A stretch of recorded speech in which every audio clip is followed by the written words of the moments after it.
You're listening to the A to Z of Human Performance live show weekdays at 13:30 GMT with Chris Lissaman and resident expert Jonna Sercombe.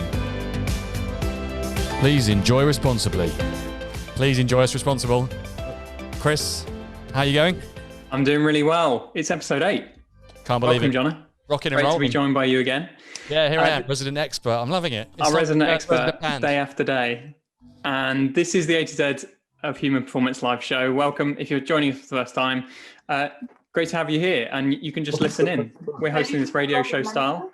And Jonna, you're our expert again today. How are you doing? I'm surprised how much I know, Chris, to be honest. As I was going through this process thinking, it's not me again, is it? But then it's like, wow, I've actually accumulated quite a lot of knowledge over my 23 years of doing learning and development, leadership performance, high performance.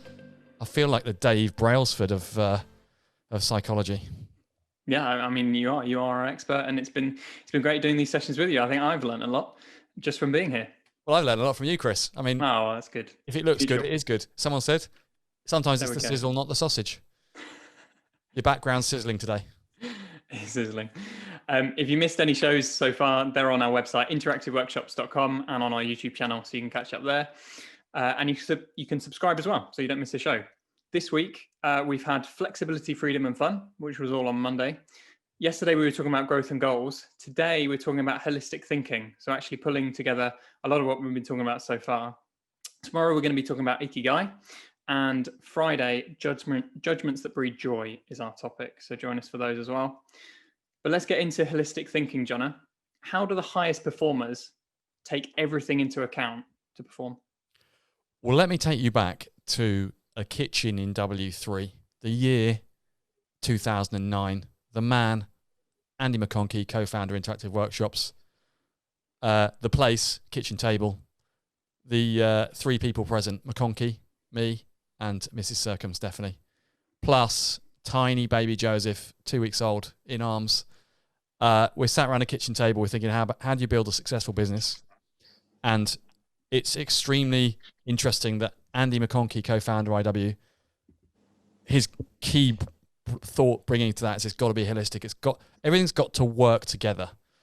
And I think high performers know that. I think they know that if they can get the whole ensemble, the orchestra, the whole team, the organization working together, then things can be both magical and effective. Jose Mourinho, famous for saying, I need to get the performance not out of the highest performing individuals, but out of just the team I have. And that's the magic in football, he says. So can we get everything working together? And that could be in a team, it could be in an organization. Currently, our biggest organizational unit, a household. Can we get everything in the household working together? And then, in our life, there's also all the facets of life: friendship, work, health, sleep, hobbies, our love life. Can we get it all working together? And when we do, we have these great moments, don't we, where life seems to be, we're riding the top of the wave. But a lot of the time we don't, and there's clunks and whirs and things not quite functioning well. Okay, so you're talking about not just our work life, but our family life, our friendships, relationships, perhaps our level of fun. All of that's coming together for this, right? Yeah, and we see that with high performers across the board. Probably there's the 10,000 hours that we've got to do. So we've got to be really good at something. We're going to need to put a lot of time and effort into it. And often that leads us in early career phases, or when we're starting out in an industry, or when we're starting out in a sport. We have to prioritize that above all else, and therefore we make trade-offs with other areas. But if we want to sustain high performance for a long time, some people do it whilst bearing the costs of that trade-off, but others start to then think about how they get everything to work together across their life. And are we looking for work-life balance here? Some people are, but I think it could be, and this is my considered opinion, I think work-life balance is a little bit of a rabbit hole, in that the same actually with happiness. All the studies on happiness show that if you start pursuing happiness as your goal, it's actually very difficult to achieve it through that route. So if you wake up every morning and say, how can I be more happy today? Actually what can happen is you can be more and more unhappy. So I think it's similar with work-life balance. I think that if we were to pursue that as our overall goal, we just start. I very rarely people think about work-life balance, about how they can have more work and less life. I don't know if you've ever done it that way around, but it's rare that people want to have more work and less life. They tend to be going the other way around. They're really asking, how can I put my work back in the box that it needs to be in, or how can I get back control of my time? And so I think, pursuing work-life balance is it's not a great goal, because it's something that would be unstable and impossible to achieve all the time. But it can then lead you to resenting, work at moments where you could or should be enjoying it. So we're working late this week, aren't we? We're working in a US time zone. We've got sessions that run till 9:30. If I was all work-life balancey about it, that's my time. It's stopping me seeing my kids. It's, means I'm still buzzing after the session, so I've got to have a late night. But as all the IW team are doing, if you look at it, isn't it great to have a change this week? Isn't it brilliant to have some work at a different time? I'm going to grab a bit of time back during the rest of the day, or this allows me to have a lie-in. There's many ways you could look at it. Coming back to our attitude and our belief system. So, work-life balance, I think, is a thing it's tricky to pursue as a goal, but a holistic life where everything works together is a very high place if you can get to it. Yeah. As always with me, Chris, a long answer to a very short question. No, it's good. And we're often trying to compartmentalize. You mentioned it there, box away our work into its box. We're often trying to compartmentalize each area of our life and kind of keep it separate. Yeah. Should we be trying to find more of an alignment then? I think so. And I think also there's some brilliance in taking down our internal borders. So do you know when you introduce someone from work to one of your friends, or let's say it's taking the girlfriend home to the parents, or like for me, when I've taken my kids into the office, when a holistic life doesn't have multiple boundaries and multiple separations. The ability to put boundaries in place is absolutely key. So it's why it's a bit of a paradox. You don't want your work life swilling into every area of your private life. But I think the more we try and define it like that, work and private boundaries, I think it makes it harder for us. What we should prioritize is we need times to switch off. We need rest time. We need time where we're just ourselves and not our job role. But maybe my view on it's a bit different. But I perhaps follow more like the footballers and some others that life is thriving when you give it when you give work what it needs, and so do that, but make sure you've got control of your borders as necessary. It's an interesting approach, because it presumably mean that we don't have to make as many trade-offs in our life where we choose work over family, for example. Yeah.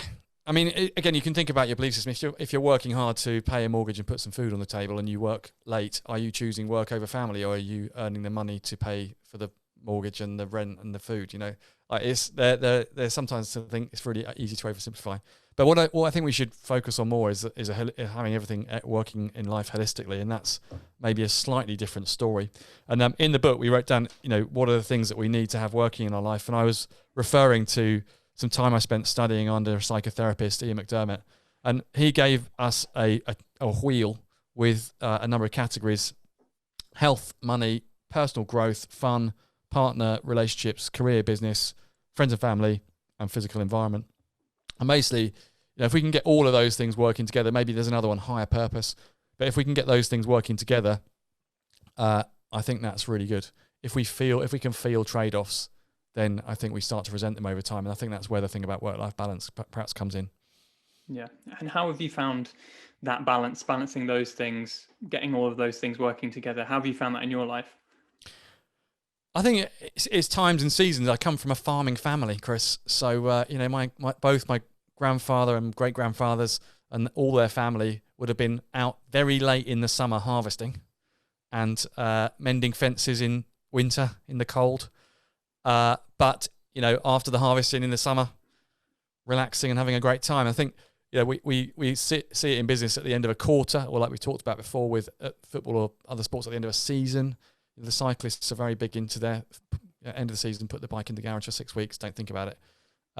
The Olympic athletes have a plan for the 6 months after Olympic that's unstructured and gives you some time for recovery. So I think these times and seasons are important, but it's very common, isn't it, that we pay attention to a few areas and feel the lack of attention in certain other areas. Yeah, and I think that model of mapping out those areas, and I think the you mentioned the chapter marking them out of 10 was what you're asked to do, and then working out where your priorities are and where your mind is focused at one time. Yeah, and a human being is quite good at focusing in on one thing.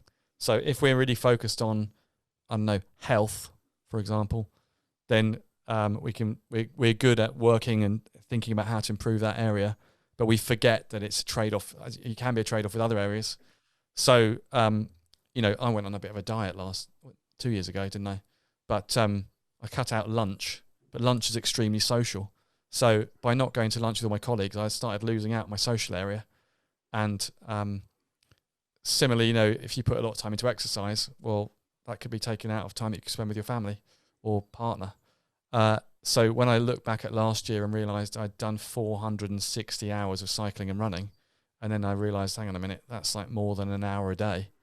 That's time I could have spent with my family or working or doing something else. So there are always these trade-offs. But I think when we can, as I say, we can get those areas working in concert and they're all working holistically together, then that is that's the ideal approach. Well, it enables us to really perform highly for a longer period of time. If we don't have that working holistically, I don't think it's sustainable. And as you know, like something like agile principles, sustainability in our effort and in our relationships and in our finances and in our earth are key.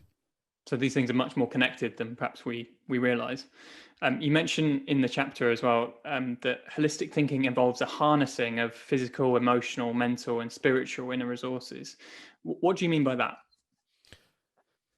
Well, that's it. To get everything working together. I mean, there's some people, philosophically speaking, Descartes separated out the human mind from the human brain. If there is where there is thinking, there is being. But actually, our thinking and our emotions are quite connected. Our amygdala and our neocortex are quite connected. So, how we feel and how we think are symbiotic with each other. They're at least that. And I think, thinking about higher purpose, whether you call that spiritual resources or whatever, but it's amazing what the human being can do when perhaps we do some meditation or take a time out. If we do some self-reflection, think about our lives, if we were to sort of practice, certain habits, whether it's in a generosity of mindset or giving things away, or, helping people or helping develop people. There's a whole lot of things that we can do in the world. And when we get these things working in concert, as I said before, I think it makes us feel good about ourselves, which enables us to reach to high levels of performance. Are there always going to be areas that we aren't able to focus on, or perhaps we want to complain about? I don't know, you tell me. How are you doing out of that list? Which is one you want to complain about? Physical, friends and family. I haven't seen those. Friends and family, I haven't seen those, yeah. Fun and social, we haven't seen those. No, we've seen too much of our partner. Too much of our partner. Yeah. We haven't been able to grow because we're locked in a pandemic. Our finances are down because the economy is down. Our career is going nowhere because there's not that much career development potentials. And our physical environment, we're not allowed out. So I think if you want to find room to complain, we spoke about that in Attitude, didn't we? The top performers, circles of influence and circles of control. What can I do something about? What can I do about? What can I do about this thing? How can I take charge of it? And I feel it's challenging, for example, if you're not allowed out and you'd like to meet a new partner, that is difficult. I was listening to a dating coach on the radio saying what you could do about that. So there are people who think, there's something I could do about that. Career and business, it could feel like our careers are stalling because there's not that much new stuff happening. We're stuck at home. Well, Chris, you started a whole new career as a radio host this week. So the opportunities are there if you can get the mindset in place. Yeah, completely. Great. I mean, we're almost training to be astronauts, aren't we? This is like how can we live in a confined space with, say, a few people for a prolonged period of time? We're all set if we have to go to prison, for example. Well, this is a great growth opportunity to enable us to deal with that. Yeah, thankfully the food is slightly better than those packet meals that you might get on a spaceship. It's a lot worse, a lot better than Jailhouse, right? It is better and a lot better than jail. Yeah, completely. If you were going to coach someone, perhaps me, through thinking through these areas, what kind of questions would you ask? I think the key coaching question is always, what do you want? That's the starter. What do you want? Where are you? How can you get there? But perhaps that goes on a too simplistic level. I think that some of these, it's very easy to set up a coaching process. It's very easy to ask ourselves what we want. When it comes to holistic thinking, there's perhaps a lot of deeper processing that needs to go on. And we typically see this, if you ask someone, I was working with a grad yesterday, what do you want in your career? I don't really know, and how could you know? Because you haven't experienced a lot of different things. So some of it can be coached through, but when I go out jogging of an evening, I might spend some of that time reflecting on one of these areas and think about where I'm at. If I were to go and see my family and have a chat with my mum, there might be mentors or people out there that might be helpful for you. But I think if you can set up if you personally can set up a process of personal improvement, and the other thing is if you're able to teach yourself to stick to the things that you've put in place, there's discipline again. But those setting up a process of personal growth and learning the discipline to stick to that is a life-changing ability. But it probably all got to start with some reflection and think about what you really want. Yeah, so there's some self-coaching, perhaps some self-talk we can do. Yeah, but I would try and avoid. I just would say I'd try and avoid some of what the self-help and coaching industry say, which is that you can have whatever you like. You can have the most glorious life. You can get everything you want. That is the snake oil salesman's pitch. We can't all become an Olympic athlete, can we? I don't know what's left for me. Shooting, but my eyesight's probably too bad. So there's certain, as we discussed before, there's certain things many of us probably could achieve if we prioritised it, like a certain amount of wealth, or finding a partner. But there's other things that we probably, however much we try to self-actualize it or envision it into being, or any of these cool trendy phrases, we probably can't make happen. Sure. And then thinking about some of those areas, some of them we'll know we aren't prioritizing or perhaps need to work on. There are other areas where we feel particularly strong and particularly comfortable. Should we be looking at our weaker areas or perhaps double downing on our stronger? I'm not sure, Chris. What do you think? What would you do? Do you double down on strengths or do you work on weaknesses? It's a tough question, isn't it? It's fundamental. You probably want to do a bit of both. I don't know. I think you've got to work out whether the things you're not good at are core. So if, for example, you're insufficiently organised, or let's say your communication skills are not good, or when you set out your discipline's too low, when you set out a plan for yourself, you can't follow it. I think those are cool. They're things to work on. If you break commitments to yourself, if you sit down one evening and say, do you know what, in the morning I'm going to go for a run, and then wake up, don't go for a run. If you say I'm going to do my sales calls on Monday morning, for example, and then by Monday lunchtime they're not done. If you've set up patterns where you break commitments to yourself, I don't think you can achieve high performance. I think it's too difficult. Really? If you set up processes that you yourself can execute, then that's a core thing. You should try and work on that. And again, procrastination's another one. And I'm the world's greatest procrastinator. I love it. I could get distracted by anything. So what do? Discipline in the diary. Give myself a deadline. Book it in. Accountability. Make sure I committed to someone else. Scope. Make sure I know what I've got to do so that I'm not doing loads of research, which just takes up all the time. Ideally, a tangible client commitment or to someone else, not just tell them I'm going to do it, but it's got to be done. Another thing I might do, book in a hack with multiple people so we're working in parallel on the same stuff and we've all got the same kind of targets in the same day at the same moment. So, discipline, critical. That's self committing to yourself. Enough organising that you can organise yourself well. So those kind of things. I think when it comes to should we work on our weaknesses, the life balance wheel isn't about whether we're good at these things necessarily. It's have we got enough of what we need? And some people, for example, are very happy living on a relatively simple life with a straightforward salary, and they don't aspire to buy a house or whatever. So, should we say that they should work harder at that and get more, not necessarily. The same for health. Some people want to be running a 10K under 40 minutes, and others just want to go for a walk every day. So I think it's very subjective rather than, that we should all attain certain levels. Yeah, and Yinka just put in the chat, I once heard this, develop your strengths and partner for your weaknesses. And she thinks that's wise. So thanks, Yinka, for your comment there. And that's holistic thinking, because that's, isn't it? It's putting together a team of different personalities and different strengths is a great way of partnering. Yeah, partnering.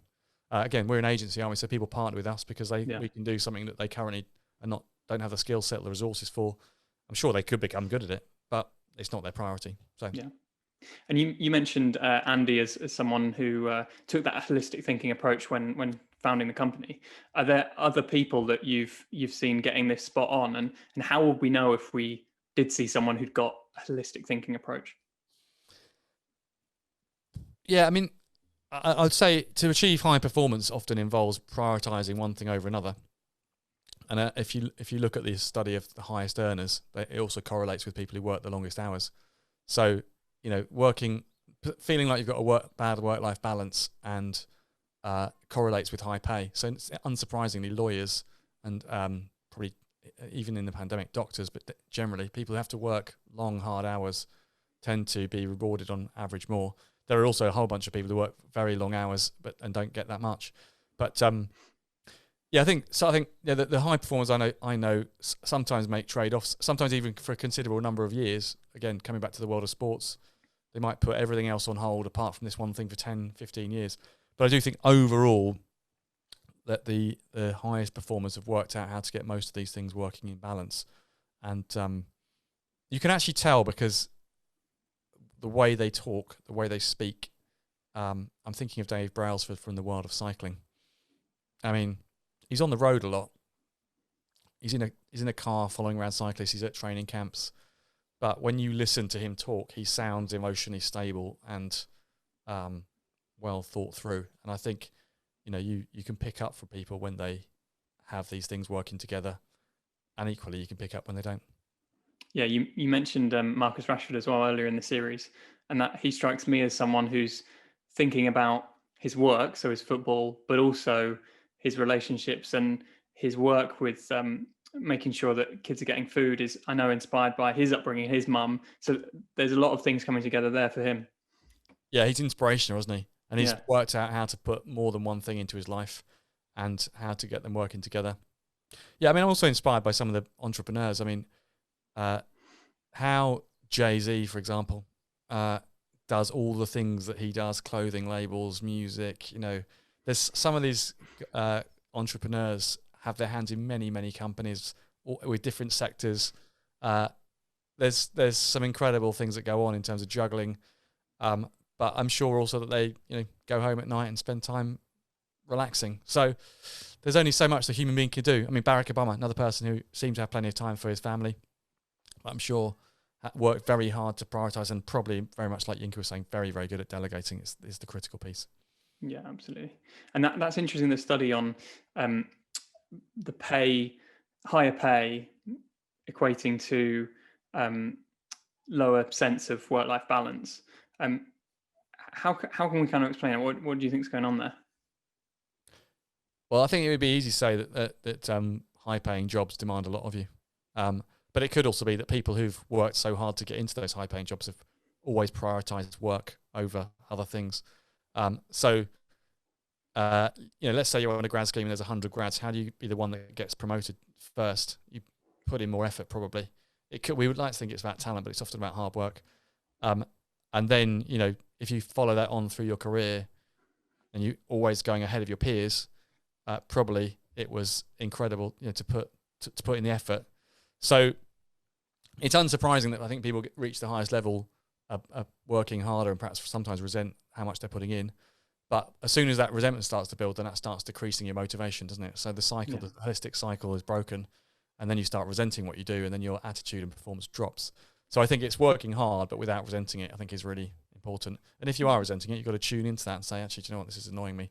It's creating a noise in my life. It's distracting me from my performance. I want to work out how much effort I want to put into my work and be happy with where I'm at. Yeah. And Karen in the chat just added that she agrees it was Team Obama that made Barack Obama the man he was, which is very true. And so I think coming to a close here, I think it might be that we perhaps need to take some time to sit down, map out those areas of our lives, think about how we're focusing on each one, and looking for those overlaps rather than trade-offs, looking for how we align them. It's alignment, overlaps. Yeah, I mean, absolutely. It's the trade-offs. Small-term trade-offs are fine. Trade-offs for a period are fine, but it's when that underlying sense of frustration or resentment starts to boil up, that the trade-off's too much. That's when something needs working on. But let's say life's a garden, and there's always a tree that's going to need pruning. There's always something that needs watering.